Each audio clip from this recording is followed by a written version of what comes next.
දරුවන්ට හරියන්න මේ ලෝකේ අසරණ වෙන්නේ කවුද? අම්මයි තාත්තයි. ඔය මහත්තයෙක් බාත්රූම් එක වැටිලා මැරුණා. සල්ලි තියනවද? ඒ වගේ ප්‍රශ්නයක් නෑ.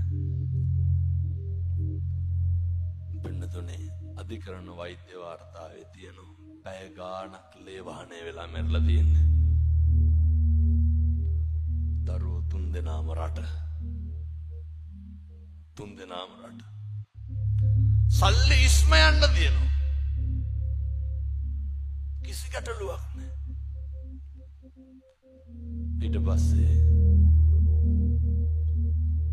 ඔයා හොරන්න දෙයක්වත් නෑ.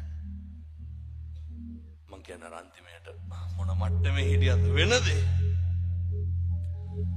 ජරාවට ව්‍යාධියට පත් වෙනකොට මිනිස්සුන්ට හොඳ මානසික හයියක් තියෙන්න ඕනේ. ඒ මානසික ශක්තිය ඇති වෙන්නේ දරුවන්ගෙන් විතරයි.